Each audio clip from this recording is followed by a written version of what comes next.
बिस्मिल्लाहिर्रहमानिर्रहीम अस्सलाम वालेकुम dear students, I am Mohammad Ali from channel friends physics. Students, N M D CAT के सिलेबस में एक टॉपिक अभी रिसेंटली ऐड हुआ है, graphical representation of stationary waves. वैसे तो ये आपकी बुक में भी स्टेशनरी वेव्स के नाम से टॉपिक्स है, लेकिन इसमें थोड़ी सी टेक्निकलिटीज इन्वॉल्व हैं। ग्राफ बनाना है तो ग्राफ बनाने के लिए और ग्राफ से फिर आगे क्या चीज़ें डिड्यूस करनी है, क्या रिजल्ट्स डिड्यूस करने हैं, वो चीज़ें स्टूडेंट्स बहुत ज़रूरी हैं सीखना। सो लेक्चर आपको ये इंतहाई गौर से सुनना पड़ेगा, ये मैं आपको पहले कह रहा हूँ, क्योंकि ज़रा सा भी पॉइंट मिस होता है वो आपको खुद भी अंदाज़ा हो जाएगा कि इसको गौर से सुनना क्यों ज़रूरी है। तो नंबर 1, आपके सामने यहाँ पर जो एक शेप, जो एक डायग्राम है, यहाँ पर सबसे पहले ये फर्स्ट जो स्क्वायर ब्लॉक्स की सीरीज है उसको गौर से देखें। ऊपर मैंने जो नंबरिंग की हुई है या जो हेडिंग्स दी हुई हैं वो 0, फिर वेवलेंथ, यानी इस डायरेक्शन में मैंने वेवलेंथ को रिप्रेजेंट किया हुआ, तो λ/4, फिर λ/2, फिर 3 λ/4, फिर लैम्डा, यानी यहाँ पर जो लेबलिंग है वो 0 से लैम्डा तक है।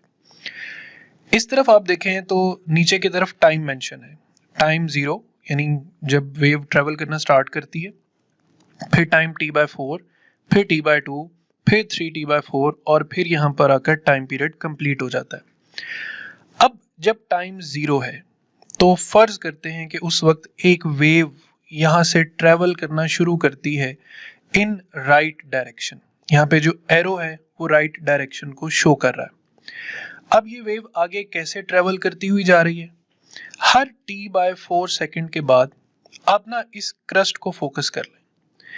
हर t/4 सेकंड के बाद ये क्रस्ट इस पॉइंट को छोड़कर इस पॉइंट पर आ जाएगा। तो देखें, टाइम इज इक्वल टू 0 पे ये क्रस्ट इधर है, time is equal to t/4 पे ये क्रस्ट नेक्स्ट पॉइंट पे चला गया, टाइम t/4 और गुजरने के बाद ये अगले नेक्स्ट पॉइंट पर चला गया, फिर t/4 गुजरने के बाद ये नेक्स्ट पॉइंट पर चला गया, और फिर t के बाद जो वेवलेंथ है वो कंप्लीट हो गई। यानी मैं रेड कलर से ये जगह पॉइंट आउट कर रहा हूं कि जिस पैटर्न में ये क्रस्ट जो है ये आगे मूव करता चला गया।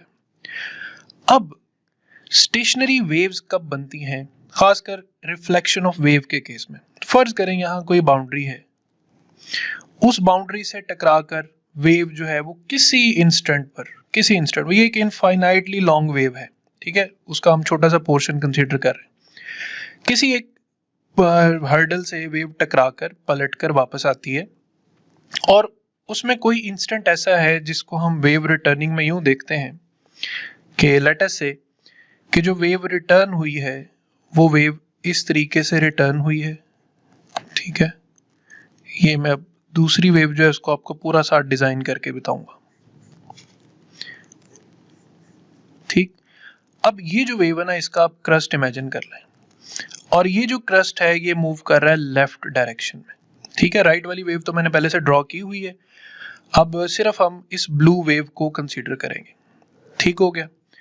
नेक्स्ट पॉइंट पर ये क्रस्ट जो है ये इस पोजीशन पर ट्रेवल कर जाएगा, तो आपने यहाँ पर ना क्रस्ट को ज़हन में रखते हुए इसी तरीके से यहाँ पर ये डिजाइनिंग कर देनी सच दैट ये क्रस्ट यहाँ पर पहुंच गया, ठीक है। अब इसके बाद जब t/4 टाइम गुजरेगा, साथ में एरो भी मेंशन कर रहा हूं कि ये क्रस्ट की मूवमेंट है, अब ये क्रस्ट इस पॉइंट पर आ जाएगा, ठीक है। सो नाउ कि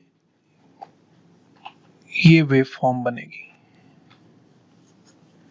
ठीक है। अगेन ये क्रस्ट इस जगह पर आ गया और ये लेफ्ट साइड की तरफ ट्रेवल कर रहा है। उसके बाद इस क्रस्ट ने इस पॉइंट तक पहुंचना है, तो इस पॉइंट तक जब आप क्रस्ट बिल्ड करेंगे तो आपको इस तरीके से वेव ड्रॉ करनी पड़ेगी, ठीक है। तो ये क्रस्ट इस जगह पर आ गया लेफ्ट साइड पर।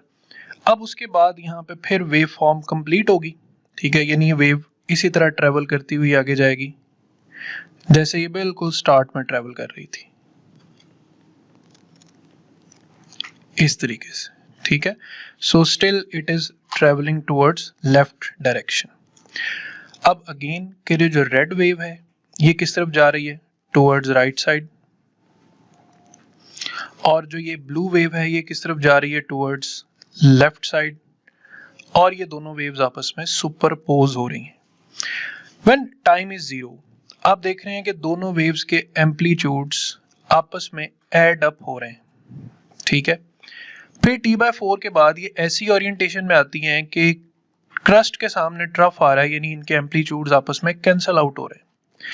फिर t/4 टाइम के बाद इनके क्रस्ट फिर क्रस्ट में और ट्रफ फिर ट्रफ में ऐड हो रहे हैं, यानी ये रहा कंस्ट्रक्टिव इंटरफेरेंस और ये कौन सा हुआ, डिस्ट्रक्टिव इंटरफेरेंस। ये भी कौन सा था, कंस्ट्रक्टिव इंटरफेरेंस।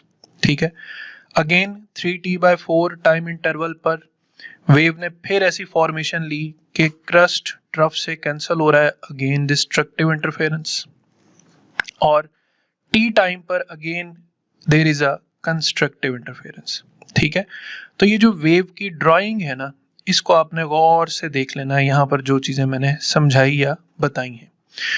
इसको थोड़ा सा क्लियर विजन में ले आते हैं कि हमारे पास ये रही रेड वेव और ये थी ब्लू वेव जो इस डायरेक्शन में ट्रेवल करती हुई जा रही।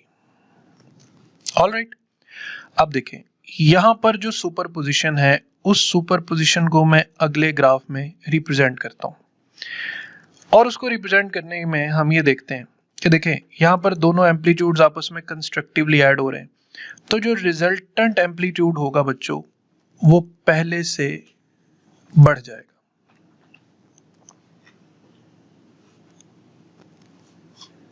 इस तरीके से ये मेंशन हो गया। अब आ जाते हैं इस इंटरवल पर।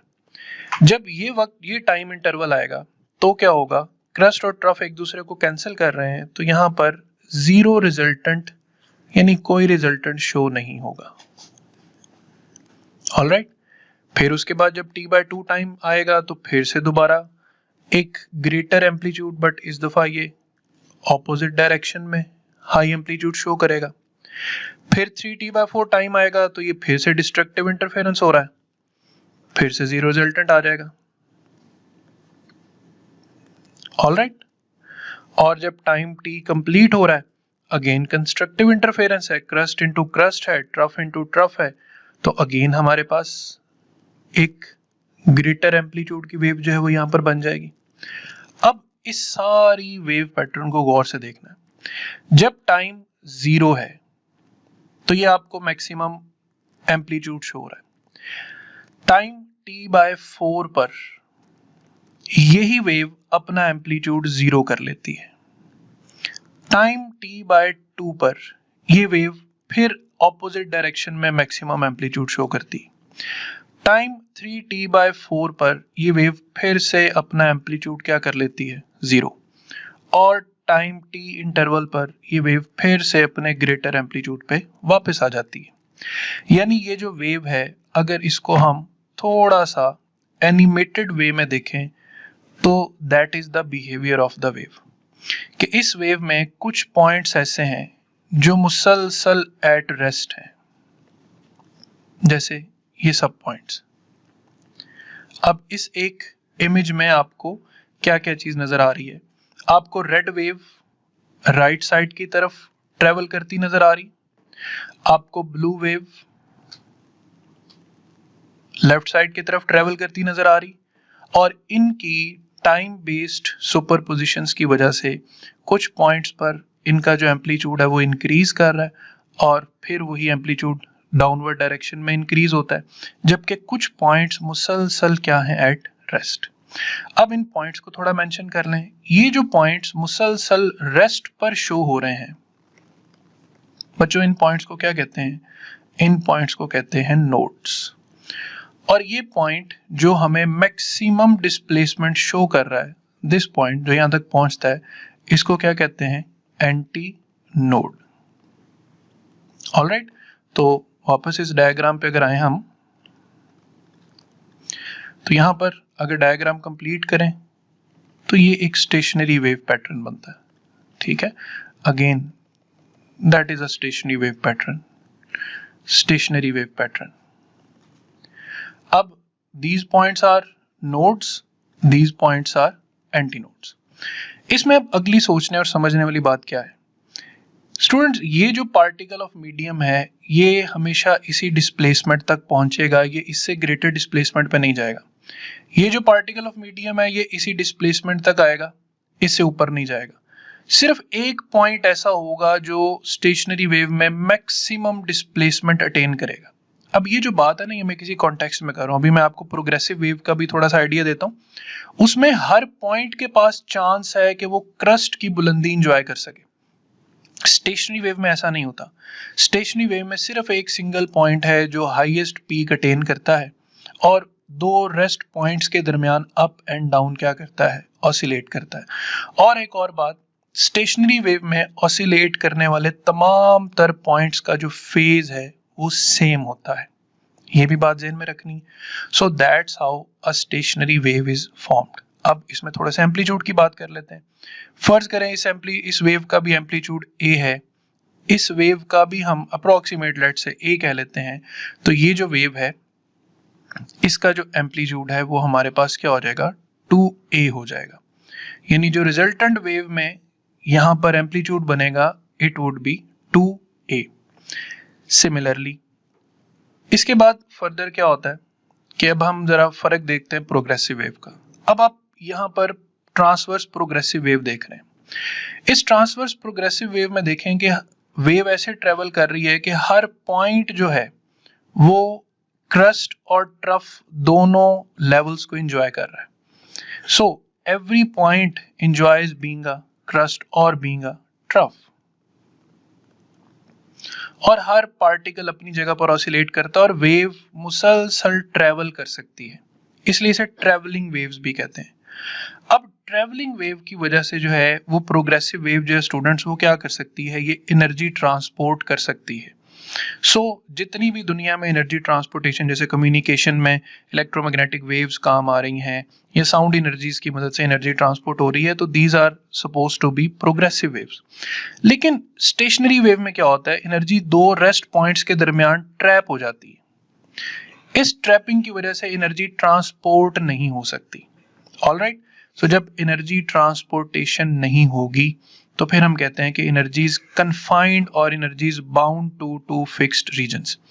यही दो पॉइंट्स हैं जिनके दरमियान एनर्जी मुसलसल ऑसिलेट करेगी, यानी potential and then kinetic, again potential again kinetic, बिल्कुल जैसे जैसे एक सिंपल पेंडुलम ऑसिलेट करता है, ठीक है। और फिर जो इंटेंसिटी होती है स्टूडेंट्स वेव की, वो directly proportional to amplitude square के इक्वल होती है। अब यहाँ पर जो वेव है वो चूंकि डबल एम्पलीट्यूड रख चुकी, यानी एम्पलीट्यूड इस स्टेशनरी वेव का एम्पलीट्यूड कितना हो गया था, 2a हो गया था। अब इसका स्क्वायर लेंगे तो 4a स्क्वायर, यानी जो इंटेंसिटी है वो 4 टाइम्स इंक्रीज कर जाएगी। अब इसको समझने का तरीका ये है कि अगर आपके पास एक वेव है तो आपको उससे एनर्जी रिसीव होती है a स्क्वायर, और दूसरी वेव भी अगर यहाँ पर सुपरपोज होती है उसकी एनर्जी a स्क्वायर, तो आपको अब जो एनर्जी इनके सुपरपोजिशन से रिसीव होगी ना वो होगी 4a square. Energy 4 times increase कर जाएगी। That is the behaviour of resonance, ठीक है। जो स्टेशनरी वेव्स हैं वो बेसिकली रेजोनेंस फ्रीक्वेंसी पर ऑसिलेट कर रही होती हैं। अब जैसे गिटार स्ट्रिंग है, आप उसको प्लग करते हैं तो आपको उससे जो साउंड सुनाई देता है that is basically sound due to a resonance, it is a very loud sound, ठीक है स्टूडेंट्स। तो ये जो चीजें यहाँ पर अब आपको मैंने एक्सप्लेन की हैं, मैं फिर आपको एक दफा फाइनली रिवाइज कर देता हूँ कि आपने सिंपली करना क्या है। आपके पास एक सिंगल रेड वेव थी, वो आपने पहले से ड्रॉ कर ली। आपने ऑपोजिट डायरेक्शन में एक ब्लू वेव ड्रॉ करनी है, और इस ग्राफ को कोशिश करना है कि आप सब अपने हाथ से ड्रॉ करें, बनाएं। नंबर ऑफ ब्लॉक्स गिन लेने हैं, और गिनने के बाद क्या करना है, यहाँ पर आपने वेव बनानी है और इस जगह पर आप उसकी सुपरपोजिशन जो है वो शो कर सकते हैं। तो ये थी स्टूडेंट्स हमारे पास graphical representation of stationary wave, कि how stationary wave is formed.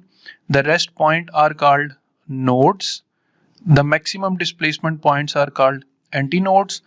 फिर इसी तरह नोड, फिर ये पॉइंट्स याद रखने हैं कि नोड से नोड तक गैप कितना होता है, λ/2। इसी तरह एंटी नोड से नेक्स्ट एंटी नोड तक जो गैप होता है वो भी कितना होता है, λ/2। और ये भी याद रखना है कि एंटी नोड से नोड तक जो डिस्टेंस है वो क्या होता है, λ/3। 4। तो ये था स्टूडेंट्स हमारा आज का टॉपिक, स्टेशनरी वेव की ग्राफिकल रिप्रेजेंटेशन। और इससे रिलेटेड जो क्वेश्चन है वो आपने नोड पॉइंट्स को याद रखना है, एंटी नोड्स को याद रखना है। ये भी याद रखना है कि ये स्टेशनरी वेव्स एनर्जी ट्रांसपोर्ट नहीं कर सकती, प्रोग्रेसिव वेव्स एनर्जी ट्रांसपोर्ट कर सकती हैं। और शेप्स को याद रखना है, शेप बनानी आपको आनी चाहिए। आपको किसी भी इंटरवल पर, जैसे ये वेव की स्टार्टिंग दी जाए और 3t/4 पर इसकी जो शेप है वो पूछ ली जाए, तो it will require a practice. और एनएमडी कैट के स्टूडेंट्स के लिए तो ये बहुत इंपॉर्टेंट है। तो स्टूडेंट्स आज के लिए इतना ही। अपना ख्याल रखिएगा, हमारे चैनल का भी दुआ में याद रखिएगा। अल्लाह हाफिज़।